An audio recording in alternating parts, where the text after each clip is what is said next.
Welcome to the Mojo podcast. If you're new here, hello, my name is Richard Stokes, and you'll find me here every fortnight having deeply revealing and positive conversations about Mojo. Just what it is, how people have lost theirs, and how they work hard to get it back. This third series of the Mojo podcast has a focus on people in and around sport, and the topics, issues and learnings that have come up are both fascinating and, importantly, highly applicable to our everyday lives, whatever it is we do. This week, we're talking about how success leaves clues. There's a phrase that I sometimes use, which is success leaves clues. So if you think back to the occasions where things have gone well for you, or occasions where you feel that you've been in harmony or in that state of living your mojo, I think then you start to explore it and you go, right, so what was happening? How was I showing up? What was going on in my behaviours? And I think eventually when you sort of reflect on that for deep enough, you start to find that there's almost like a thumbprint that's unique to you. Some of you may recognise the Mancunian tones of Professor Damian Hughes. I was delighted he agreed to be a guest, as he's a highly demanded speaker. And true to form, this episode is littered with just incredible insights. He radiates great anecdotes and provides massive encouragement for all of us. Damian is an academic who brings his work to life for us daily in books such as The Barcelona Way, and yes, we do talk about whether FC Barcelona have lost their mojo, in his sought-after public speaking, and most recently in his superb and highly successful podcast collaboration with BT Sport presenter Jake Humphrey, the High Performance Podcast. It's one of my favourite podcasts, and we talk in depth about how they as a team work hard to produce a high quality and influential podcast. So yes, I was all ears and I was just soaking it all up. There's so much good stuff in here. We talk about values, non-negotiable behaviours, the impact of trauma on performance, coaching, and so much more. All applicable, all useful. So we'll dive straight in this week. Do make sure you play it through to the end, as Damian talks about his upbringing and who he believes to be the best coaches in sport and why. As ever, really hope you love this episode as much as I did making it, and you can show that appreciation by leaving a 5-star rating and a short review on Apple Podcasts, as this will help more people discover the Mojo podcast. And I'd love more people to hear episodes such as this. Okay, over to my Mojo chat with Professor Damian Hughes. So, welcome back to the Mojo podcast, and I am so excited about this episode today. We go over to Manchester in the UK, and I'm talking to Damian Hughes, Professor of Organisational Psychology and Change, international speaker, author, and co-host of the brilliant High Performance Podcast. Damian, welcome to the Mojo podcast. Thanks for having me, Rich. I'm really excited to be here. Yeah, likewise. It's great to have you on the show, and I always start here to get a sense of what's going on for you today. So, how is your mojo today out of 10? I'd rate it as a good, healthy 8. It's a funny question. I think it's a really powerful question that you asked, Richard, because I answered that question myself about 17 years ago when I decided to do something that similar to you, of sort of leaving the corporate world and venturing out on my own. And I remember thinking, what is it I wanted in my life? And I was really strict about a couple of factors. One was that I realised after a few years in the corporate world that I used to look in my diary on a Sunday night to work out what I had going on in the week ahead. And I realised that for an awful long time, there was at least 1 or 2 occasions during a week when my stomach would lurch and I'd just dread whatever it was I had to do. And I made a promise to myself that if I was going to go out on my own, the first thing I would do is make sure that there was never anything in my day that I was dreading. There was always something that I would look forward to. And that's always been the criteria that I've applied to it. So I'm still trying to be loyal to that, which is why that I can answer quite honestly that I think it's a good, healthy 8 at the moment. Yeah, lovely. That I said as you were saying it, the feelings came back to me, Damian, as well, because I remember that Sunday night. Oh, I just check ahead, and oh no, God, there's that call, that meeting that I'm really not looking forward to. But I've got got to do it. And then that feeling, as you say, right in the stomach. So yeah, you got very clear that you, as every time I ask that question, people are really clear, whatever the number is, it's like, this is what it is, because I can just feel it. And so you've slightly talked about what Mojo means to you, because you said 17 years ago, you made the choice, you wanted to do something different, live, work differently, avoid that feeling of dread. But going a bit deeper then, so what else comes up for you when you think about Mojo as a word? I think about this idea of being your best self, like living in congruence.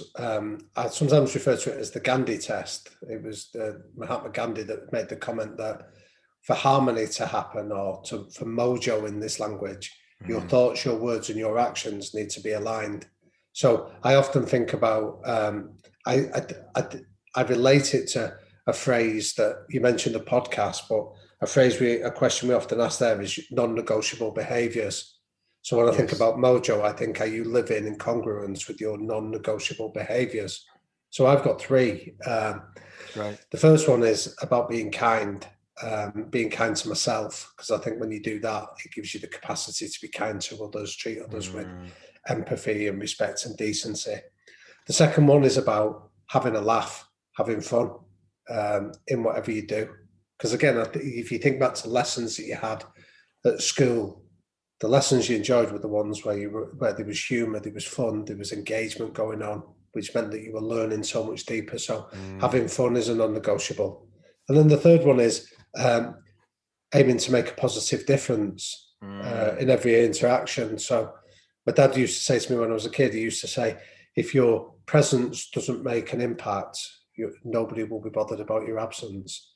And it's almost that idea of if you're going to show up and offer something, show up with something to contribute.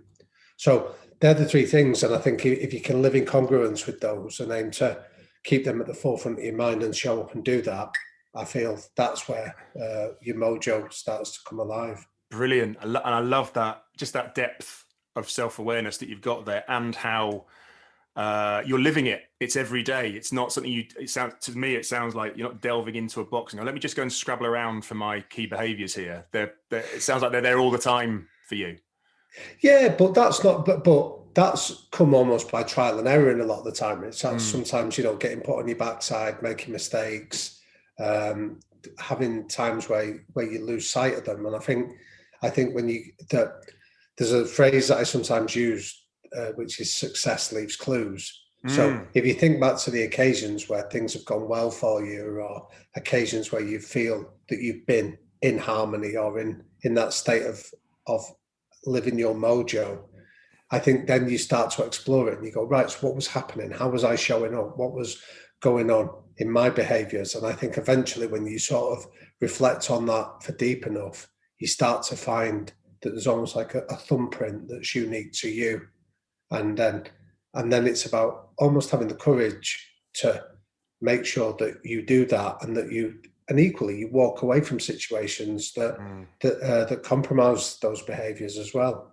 Yeah, I was going to say, understanding that, amazing for decision making, especially as life gets more complicated, there are more demands on you. Just to know this is a definite yes, this is a definite no, because it's just not absolutely my behaviours. Yeah, this came to life a few years ago where I remember being offered a contract from an organisation that it was like I don't know, you'd call it like a retention contract that they would pay you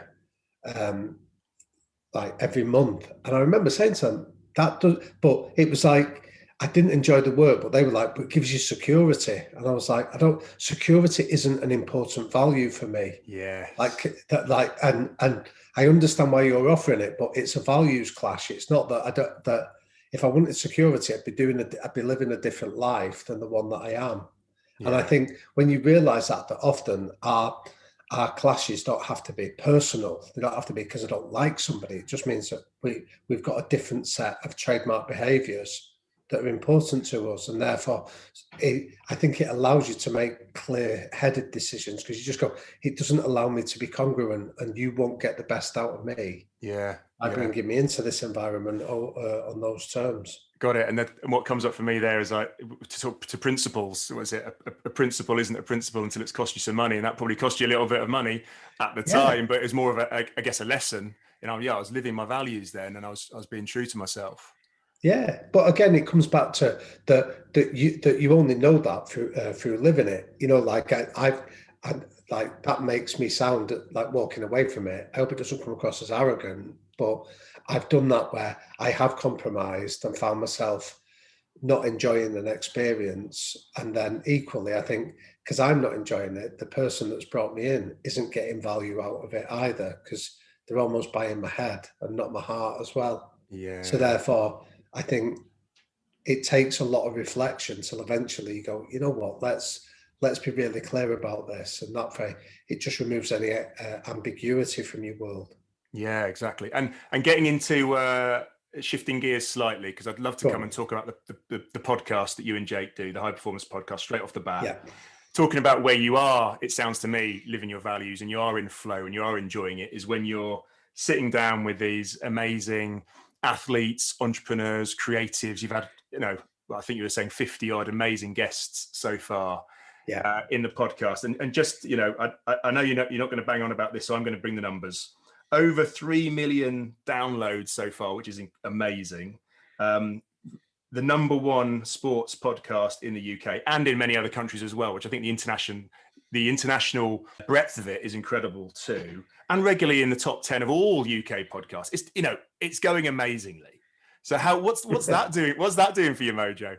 Not a lot, to be honest. And I know this might sound a bit facetious, and it isn't intended to, but I often think the only thing we can do is do our best. In terms of how it's received is almost outside of our control, if that makes sense. So I think if you measure your self-worth by how many downloads it gets, I think you're on pretty tricky territory there in terms of for your own self-esteem. So I'm delighted. I mean, don't get me wrong. I think those figures are incredible, and I find it quite humbling that people have given up their time to listen to it and been generous in terms of recommending it to others. But the only bit that I really focus on is, have I showed up and delivered my best? And if I do that, I think your passion, your interest, your curiosity transmits to other people. And if they find that interesting, that's great. But I don't tend to get I know that's probably not commercially the best way to operate. I think you've got to be on the front foot, but there are other people that work on the podcast that is their specialism. I think from my point of view, I think I concentrate on just turning up and doing my best. And I think there's been occasions that, like, I did one the other week where I had a conversation with Jake that I felt I hadn't shown up at my best. I felt like I started a question and I fudged it halfway through, and I was furious at myself for the rest of the day, because I think the only bit I can control is how I show up. And I felt like I fudged the question because it was quite a contentious issue that I wanted to ask about. And about halfway through, I felt that I was being insensitive to the person on the other end of it. So I ended up fudging it, and it ended up being, it didn't go anywhere. It wasn't an effective question, and we didn't get an effective answer. And I was annoyed at myself. And I was speaking to Jake about it afterwards, and he just again reminded me of one of my trademark behaviours, which is this idea of make a positive difference. Because he just said, you know what, if you're going to do it, if you're going to ask a difficult question, just go and get on the front foot and ask it. Don't try and fudge it. Don't try and be half-hearted in it. Just explain why you're asking the question, so they know that you're not trying to be salacious or trying to be unkind to them. And then just ask it, and then they can choose to respond in however they do. So I think I go through a lot of reflection in terms of doing the best I can, but that's really where my focus lies. Yeah, no, I love that. And that's great advice to anyone thinking about doing a podcast, not gripping too hard onto numbers, but thinking about, have I turned up today? Have I done my best? And that's all you can control. Yeah, definitely. Yeah, and that's a great place to be. And I love just getting into, we're going to talk about teams. So we're talking broadly about sport, very broadly. But you and Jake as a team, I really reflect, and you've talked about there that how you're helping each other, cheerleading for each other.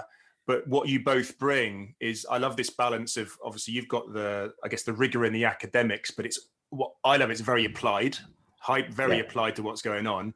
And Jake's background as a sports journalist, I guess he's got an eye for the story, but I also see that he doesn't chase the story. He's talked there about not being salacious. He's not chasing a story. Both of you let the flow happen in the conversation. And that can't be easy for him, I'm guessing, because of his training. Is that fair? Yeah, I think he's phenomenal. And I think his talent is phenomenal. Like, he's a great bloke. I really love, we were talking earlier about values, and I really love his values. And I feel that I can really identify with a lot of his stuff. And I think he genuinely wants to make a positive difference as well, which again aligns with what I've said. So I really admire him. But I think a lot of Jake's talents it's almost like an invisible talent, if that makes sense. And so if I can explain, the first ever interview we did was with Ben Ainsley, and we went down to Portsmouth to the Ineos headquarters, which is where his boats are, and we were arranging to meet Ben. And I've never done a podcast before. Like, I've never hosted anything like this. So I know what I don't know, and I know that I'm out of my comfort zone. And I've spoken to Jake that and said, and he said, well, that's my job to sort of hold this together. Your job is to come along and ask the questions and sort of supplement what we're doing. So I'm sat there, and I'm going to confess, I've got butterflies in my stomach. I'm feeling a bit nervous. And then we sat on this sofa. Ben sat just opposite us, and the producer goes, right, guys, we're recording. And the best way I can describe what happened next was, have you ever been stood on a train platform and there's a train that's not stopping at the station, comes through at full speed? And in that moment, it's like the ground shakes beneath your feet and all the air gets sucked out. And that's what happened next. It was like Jake just started and he went into this brilliantly polished, really fast-paced introduction. And it felt like the train coming through the station. And it took my breath away. And then after a couple of seconds, I thought, I need to get on board this train. And so I literally just closed my eyes and jumped, thinking, I'll hold on somewhere along the way. And it was, and that was the first experience. And I don't think that's gone away so much, that I think I can really appreciate the craft of what Jake does. So he listens deeply, but then he's able to keep the flow going, the pace of it.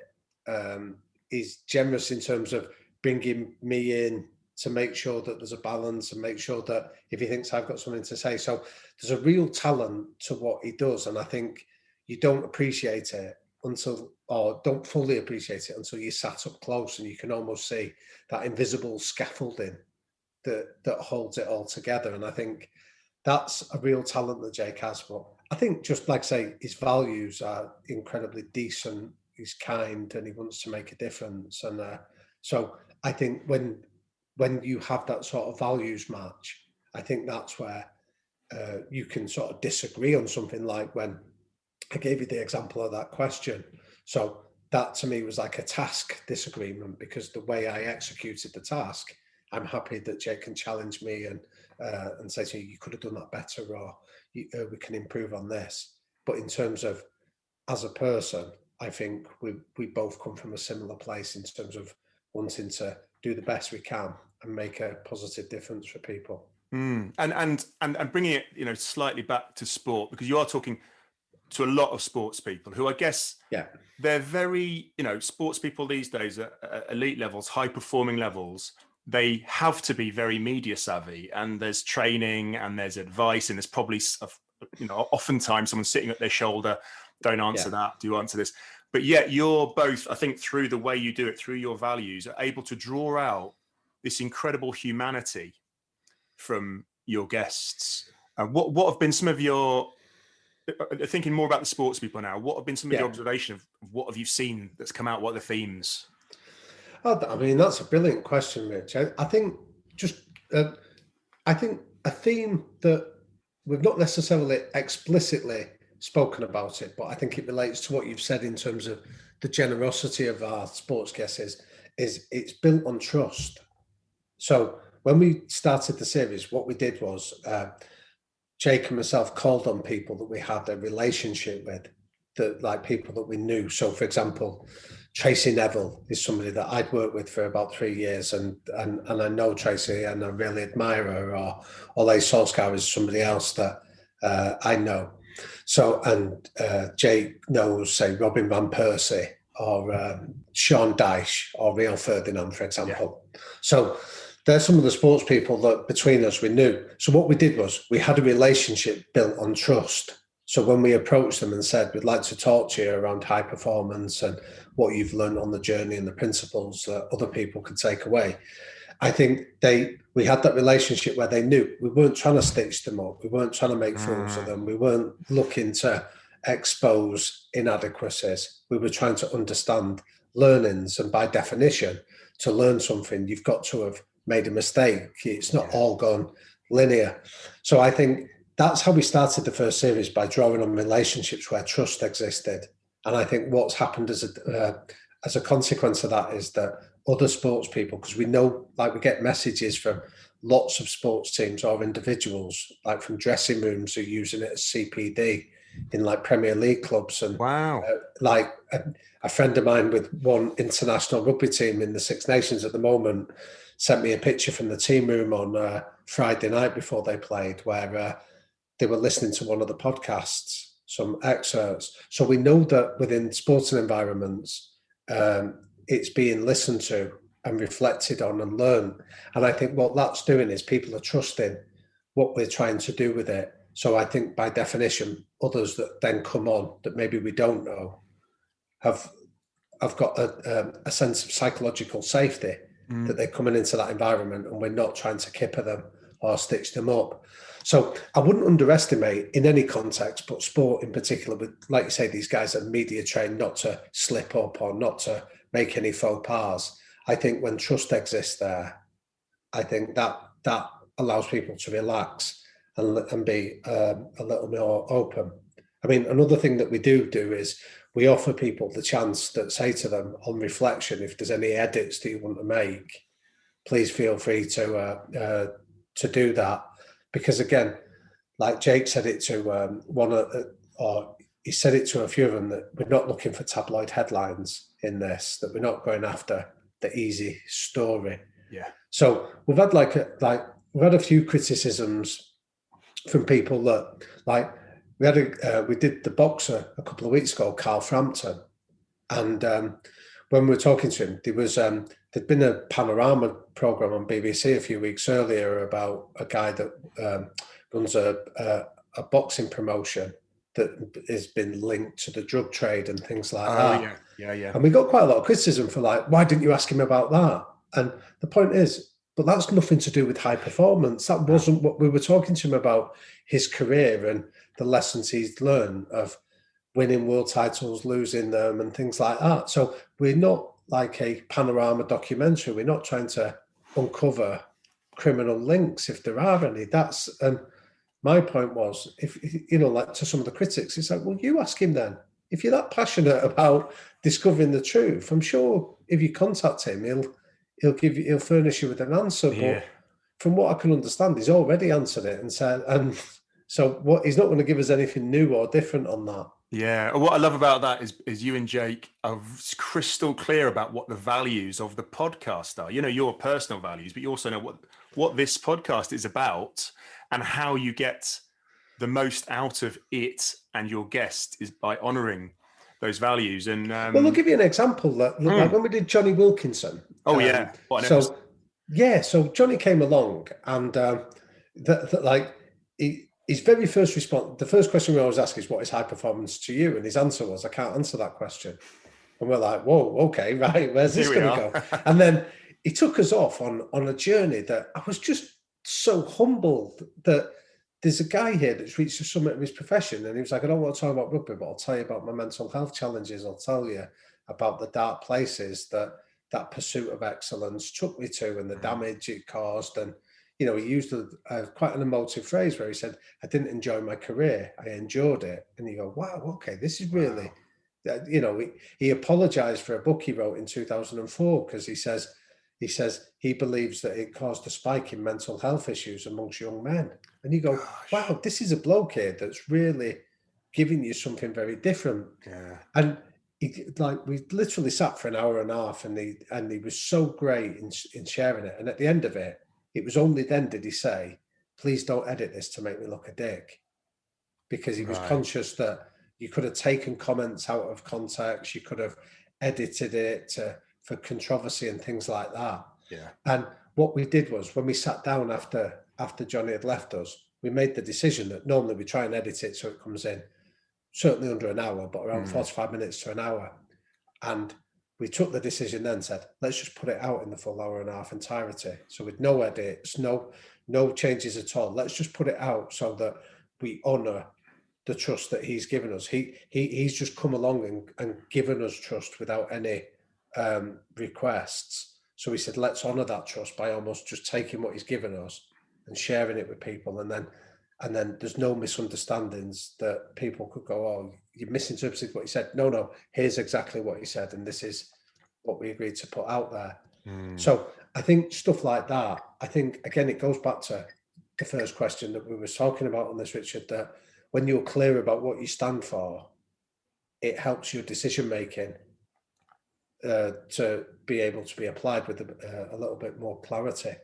Yeah, absolutely. And this all this incredible trust that you're building with guests, and I appreciate some of them were people you've known, but a lot of people are coming to you saying, I really want to be on, I want to tell my story, my real story in an appropriate way. I guess my view is this trust is allowing you to be a real observer of behavior, because this is, I guess, is a lot of what you do. And I wanted to just switch gears slightly.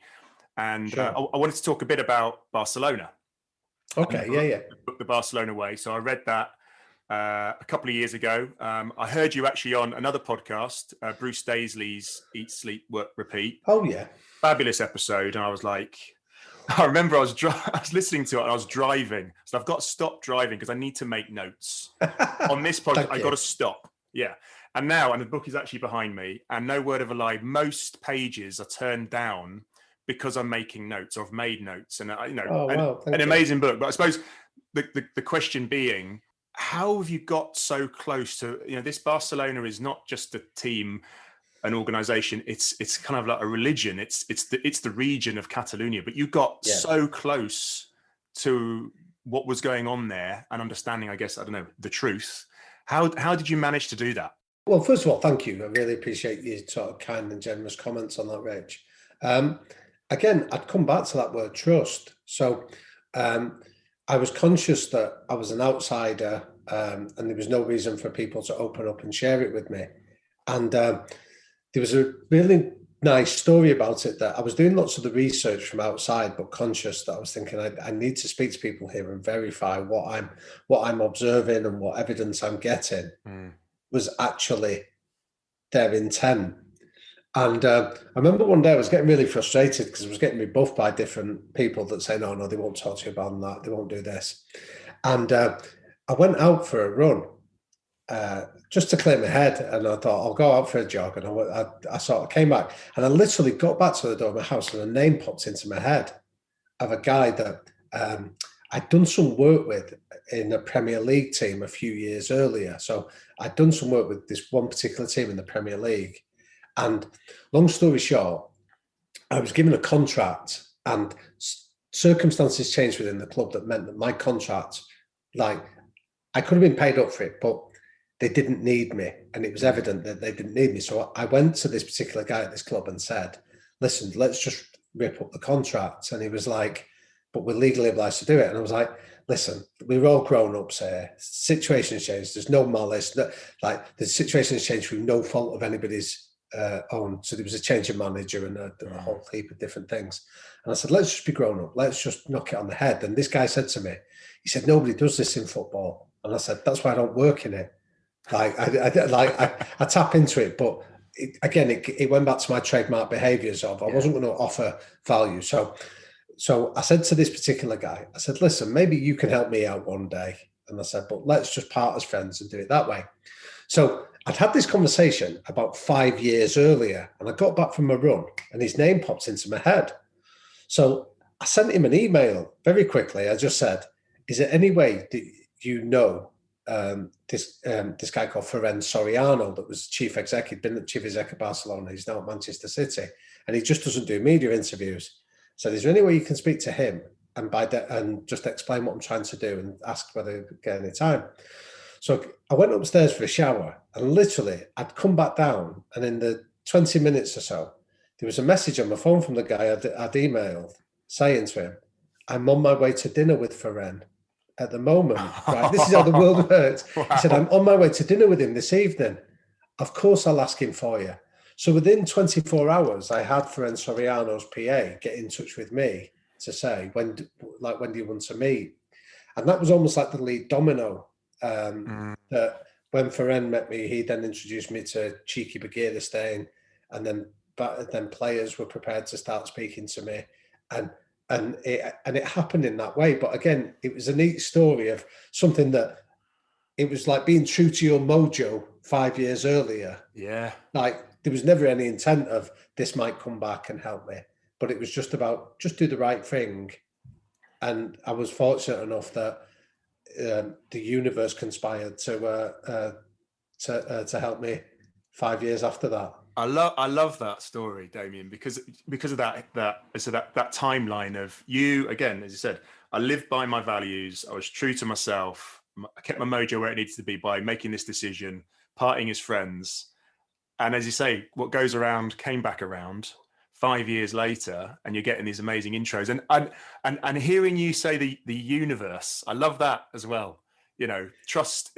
I mean, I know if that's common in your profession as an academic, but say, I trust in the universe for this is going to come back to me.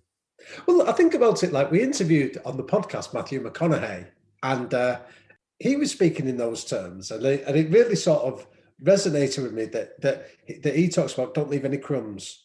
And it was like, what do you mean by that? And his point was, he said to me, if I came over to Manchester and robbed you, I stole your wallet off you, and I had a day living off your debit card. And he went, and I know that I'm never coming back to Manchester again. He went, that's fine. He said, but somewhere in my unconscious, I'm always looking over my shoulder that one day I might bump into you. And it might happen in the most unusual circumstances, and it might cause me the most embarrassment. And he went, so don't leave any crumbs, just don't steal the credit card in the first place.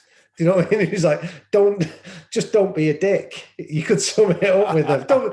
Don't be a dick in any circumstances, and that way you don't have to worry about it coming back and biting you on the backside years later.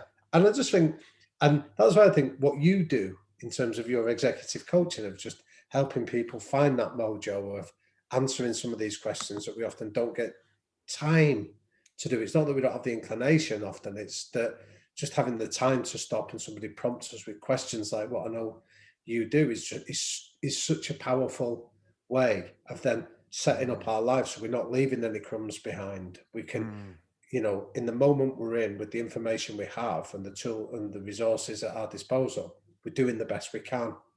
And that means that even years later, you can look back on it. And even if it doesn't work out for you, you go, I still did the best I could in that particular moment. Yeah, love that. You got into Barcelona, obviously, had the conversations, people took you into their trust.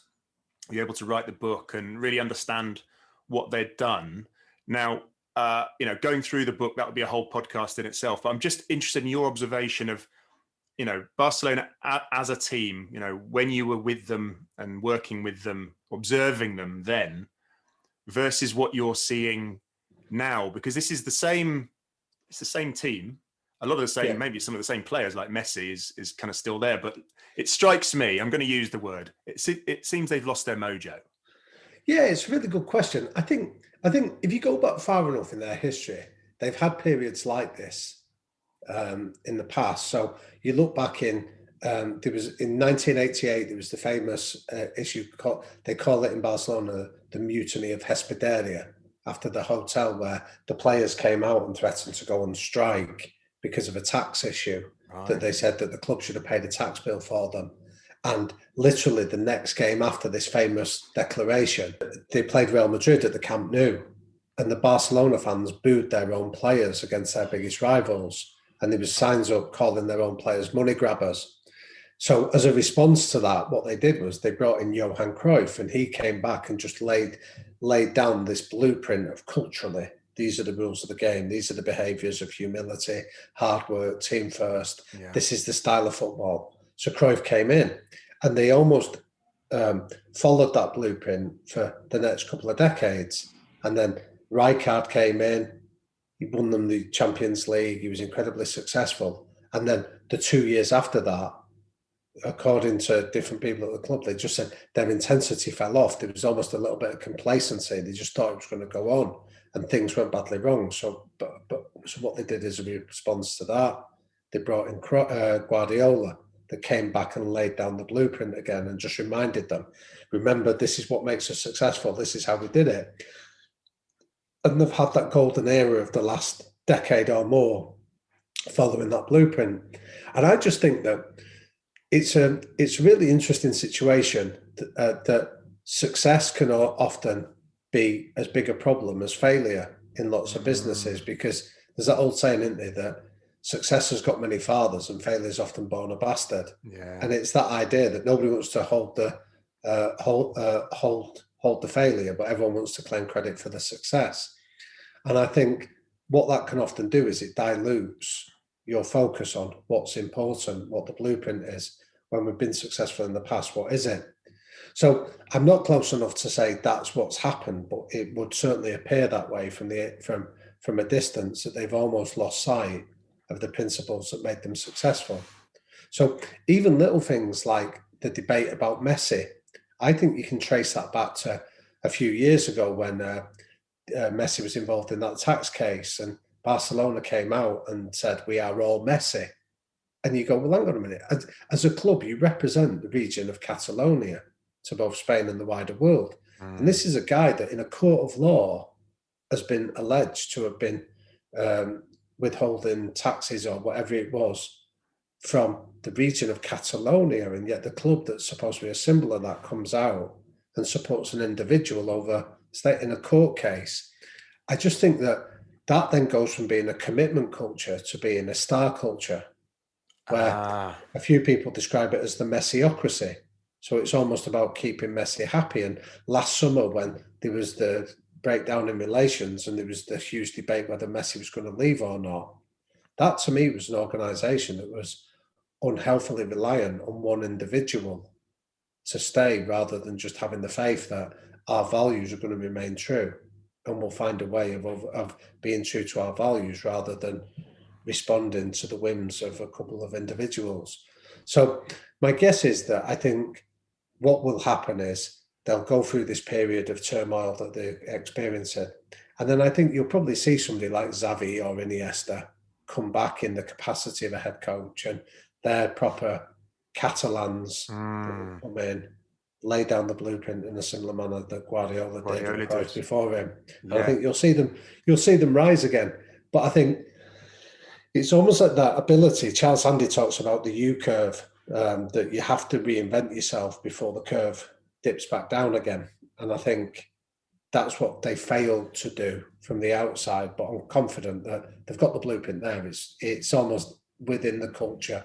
They just need to dust it down and go back and revise it again. Yeah, got it. And that sense of, as you said, almost when you're blessed with so much success, maybe the learning slightly stops, because a lot of our learnings can come from when we are failing, as long as we've got the right, as you said, the humility to learn from that. And that I guess that leads me to another question around a lot of the athletes, sports people you've spoken to, who seem to have gone through an amount of trauma in their life and failure, and that's somehow propelled them to a more high performing state. Is that what you've seen? It's an interesting observation, Rich. I think that there was a paper done a few years ago by the British Olympic Association called "Does Trauma Lead to Talent?" And what they found is that an awful lot of high performers have suffered some kind of trauma, whether this is a loss of a parent, a breakdown of a relationship, whether it's some setbacks in different guises. And there does seem to be a high proportion of subsequent high performers have gone through that. I think it's important to point out that I don't think that trauma leads to talent. I think trauma, then reflection, can sometimes lead to better performance. Right. And I think because, I don't want to be crass that there's lots of people that have suffered trauma that haven't gone on to perform high, that are still living that trauma or the difficulties of it. Yeah. I think it's the reflection piece at the tail end of it, where you sit back and you go, well, what did I learn? What was the lessons that this applied? What can I do differently next time? I think that reflection piece is where the real gold comes from. So I think like in the podcast, when we've interviewed, like Kelly Holmes, for example, where she spoke about just her whole background was what you or I might describe as difficult. She in her own words, she said, her mum was only 17 when she had her. Her father was never on the scene. She was a mixed race girl in a predominantly white environment. She wasn't particularly gifted at school. She was in and out of care homes, being cared for by different people when her mother and her grandparents couldn't look after her. And she was somebody that then subsequently went on to self-harm. And she spoke in like real moving detail about some of this stuff. That you'd have to have a heart of stone not to like be moved by it. But I think the key point was that she wasn't just experiencing this, she was then learning lessons about herself and what it taught her about. She told us that because she'd survived that trauma, she did a reflection on, well, what qualities do I have? And one of the things was, I've got resilience. I'm a survivor. I can survive the worst things that many people can imagine and come out of it intact. And then that reflection gave her the strength to persevere even when her body was breaking down in elite athletic environments. She was able to draw on the trauma of her childhood to see the qualities that had been tested that she could still apply. So it's a long answer to a really powerful question that you've asked. And I think it's that idea of trauma can lead to talent as long as there's a sufficient amount of reflection that goes on in between those stages. Yeah, and again, what an amazing observation from what you've seen, experienced, and the people you've spoken to, that period of reflection. And what we talked about Kelly Holmes and how she did it, but on the whole, have people been able to self-reflect, or have they got some help from? Well, it could be psychologists. It could be. I wanted to sort of move on to the role of coaches as well. Do some coaches do a good job of this, of helping people reflect? I'm not necessarily on deep trauma, but on performance, because when your performance is dipping, you're still a great athlete. It's got to be a self-belief thing. Yeah, definitely. Again, I think it's a brilliant question that you're asking. I think everybody that we've spoken to that has gone on to high performance has had people around them to help them, to advise them, to nurture them, whether that's a coach, whether that's somebody within their inner circle that's prepared to be severely honest with them. I don't think that high performance can happen without the role of a coach or an advisor or a mentor around you. I've yet to see anybody that has done it in that singular way. So you definitely need somebody around there. I mean, I know that you work as an executive coach, and I know that's the value that you offer. And anyone listening to this, I would never underestimate the power of somebody that can come in and just coach and be a sounding board and ask you some really powerful questions. And to go on to the second part of your question, that's what the best coaches do. The best coaches, in my experience, there was a great answer I got to this many years ago, that when I wrote my first book, I went out to Miami and interviewed a guy called Angelo Dundee. Now, Angelo Dundee was Muhammad Ali's trainer and Sugar Ray Leonard's trainer. And he was regarded as like just almost like the doyen of boxing coaches. And I was like a kid in a sweet shop, because that's my background. I grew up in boxing. Yeah. And I was like a kid in a sweet shop with Angelo, and I was asking him like, oh, what was it like working with that fighter? And what did that fighter do in that situation? he was brilliant, and he indulged me for about an hour, really, really sort of really sweetly.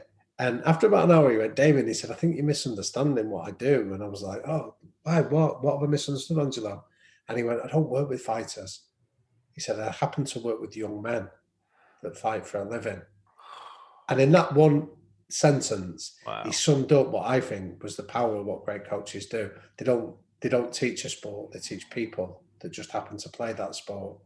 You know, just like you're an executive coach, you don't work with executives, you work with people that just work in executive positions. And I think the best coaches see the human being far before the job.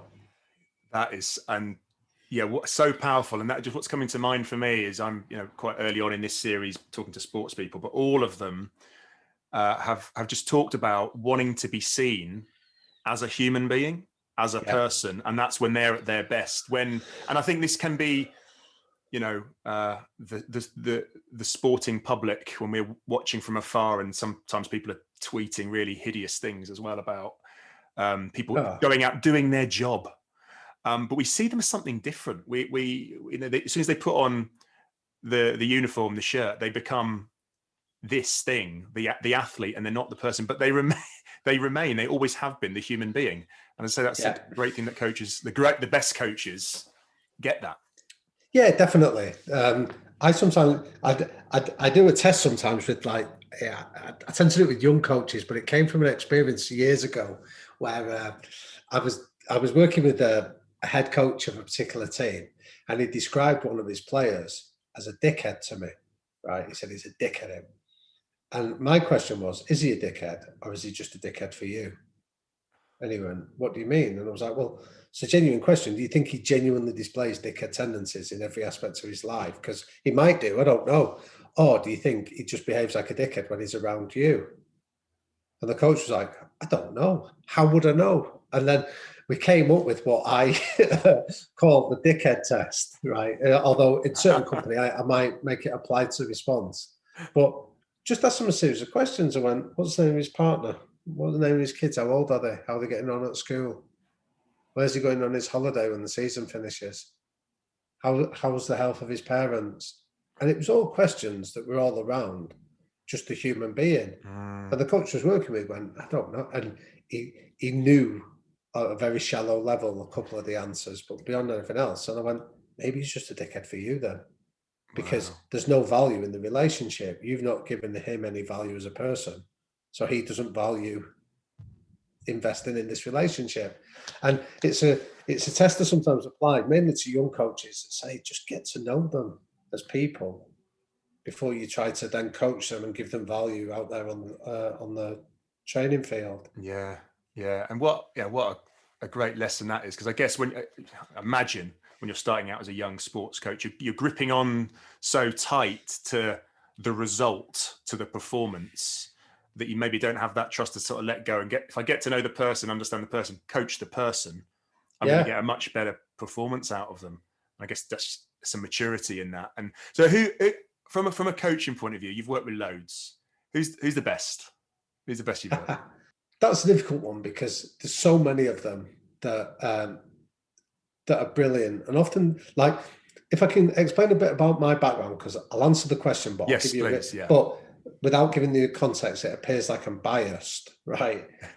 So long before I was born, my dad had set up a boxing gym in Manchester, and people listening to this, their sort of perceptions of boxing gyms might be they're in sort of like gritty, urban, inner city areas, and that was certainly the case of where I grew up and where the boxing gym was. But my dad had set it up in the 60s, in the 1960s, and he had a dream that his own story was fascinating, that he was an illegitimate child in post-war Catholic post-war Manchester. So he'd grown up without a father, and his sport was boxing. And boxing is one of those that if you've not got somebody in your corner looking out for you, you can get badly hurt, and that happened to him. Right. So I think boxing was always a way of being a father figure that he'd never had and making sure that nobody ever got hurt. And that was two of his big drivers to set up the gym. So by the time I arrived, and my brothers and my sister, the gym was sort of in full flow, and that became our playground. That was where we were growing up. So from as far back as I can remember, I was around two things that were unconsciously going on. I was around high performance. So I was around guys that were going on to Olympic Games and coming back with medals. I was around guys that were becoming world boxing champions. But I was also around a really powerful culture, because the environment, there was about 20 years ago, there was a study done that the area where we grew up was categorized as like Europe's third poorest district. And that gives you an idea of like the kind of social issues. Wow. But this particular gym was almost like an enclave of decency and respect and courtesy and all of those things, where people could go and feel valued, where maybe they wouldn't feel valued outside of there. So when I went down the sort of academic route, there's a phrase that resonated with me where we talk about, we don't do research, we do me-search, where we often try and make sense of our own lives and biographies. Right. And I think those two things shaped the career that I do now, because it's very much around how can you use culture to deliver high performance, and how that happens. And I would credit a lot of it back to that environment where I grew up in. And it was all the work that was done in the shadows, the work that you would never see, that if you think of it like the iceberg analogy, most people only see the tip of the iceberg, but the stuff that goes on underneath is where the real value lies. And that really makes me passionate. So when you say, who's the best coach I've ever worked with? I love the guys in the shadows, the guys that you probably have never heard of, that are out there just doing the right thing day after day without anybody necessarily knowing what they're doing, but they're creating cultures where high performance can then take place. So I'd answer the biased answer of my dad, because he was obviously my first mentor, but I got to see growing up the hard work, the sacrifice, the effort and the discipline that went into high performance. And when I categorize high performance, I'm not talking about people having to win world titles or Olympic medals. I'm talking about people just making a difference in somebody's life. So I'll give you there was a nice ending to this, that a couple of years ago, Manchester Council named a road after my dad in honour of the work he's done in that community. And my dad's quite poorly now. He's got advanced dementia. Right. But there was about 300 people came along. It was a really bitterly cold January day when the Lord Mayor of Manchester came and unveiled this road in honour of him. And I would estimate, Richard, there was about 80% of the people that showed up that day to pay tribute had never set foot in a boxing ring in their life, but they'd been members of that community, that culture. And what they all wanted to come along was speak about the impact that culture had on them as people, as parents, as partners, and in other professions of their life. So that's how I categorize high performance. It's not about the medals, trophies, or the stuff that happens in the spotlight. It's the great coaching is happening in the shadows to build cultures. Amazing. So yeah, it's I love that, the shadows, the work that's just going on all the time in the background, and that's why it's back to your, what gets your mojo where it needs to be. It's making a positive difference because it's just constantly there. It's constantly there, and thank you for going back as well and just explaining a bit about your background, where you come from, because I guess it explains a lot of what you've done since. And it's just to sort of tie us up, looking forward again. Thinking about what's coming up for you. Obviously the podcast is it third series now? We're in the fourth series now. And we've recorded a lot of series 5 already. So so we're pretty busy with that at the moment. So some amazing guests, I dare say, to look forward to. And what else? You mentioned there's a book in the offing as well. Yeah, so it's not officially been announced yet, but we've been writing a book based on the lessons from the High Performance podcast, and our guests trying to distill some of their lessons and make them practical for people. So we're in the process of writing that. We're in hopefully the closing stages of doing it, but that comes out towards the end of it's scheduled to come out towards the end of this year. Amazing. Well, I'll look out for that. And just you have your closing question around non-negotiables, Damien, which I love. Go on. My closing question is a little bit different. Well, actually, no, hang on. I'll rewind slightly. It is about non-negotiables because it's about your personal non-negotiables. What are the 3 things that you need to do every day so your mojo is as high as it can be? I'd go back to the answer that I gave you at the start. So being kind to myself is really important. I think I've made this mistake in the past that I think I've sort of pushed myself beyond my limits and then suffered the consequences of it. And I think when I trace it back, I think pushing myself beyond the limits has often correlated with not being particularly kind to myself. So I might have been exhausted at something, and that inner voice is saying to myself, just man up, get on with it, stop whinging. And it's pushed me beyond my capabilities, where, you know, I've ended up about longer than 10 years ago. I ended up contracting meningitis. Oh, wow. And the reason I got it was I'd basically pushed myself to such a limit that my immune system was depleted and I was going to get an illness. I just happened to look out on meningitis. And I remember thinking to myself, I've got 2 young children now, but I remember thinking, how would I feel if somebody spoke to my children in the way that I speak to myself? And I thought, and it really upset me. I thought, bloody hell, I'd be horrified. And that's where that sense of being kind to myself comes from. So have to be kind. And that's whether just being understanding, just sort of doing something that's for me is really important. Doing something that, looking in that diary and making sure that there's something in my day that is going to excite me and make me laugh is another one. Yeah. And then just go back to that positive difference, just do something that, whether it's a simple act of kindness, whether it's reaching out to somebody just to send them a message, whether it's just doing it with my son and my daughter, just trying to do something that makes a positive impact on them that day, just telling them that I'm proud of them, that I love them, just trying to water the roots of their self-esteem. Just stuff like that, anything that you feel can make a positive difference. They're the 3 things that are non-negotiable for me. Love it. And I just want to say, you've been kind and made a positive difference to me, and I've had a lot of fun by you coming on the podcast today, Damian. I really appreciate it. Well, that's a great validation then. Thank you. Completely. You can call it quits today. You've done. I'll pack up now. I'll be a right bastard now. But David, thank you so much for joining the Mojo podcast. I mean, for me, just so much in this profound, powerful, illuminating, and honest conversation, and I loved it. Thank you so much for joining. Oh no, well, thank you. I really admire what you're trying to do, Richard. I love your story. I love the courage that you've shown, and I love your podcast. So thank you for having me on. It's an honour.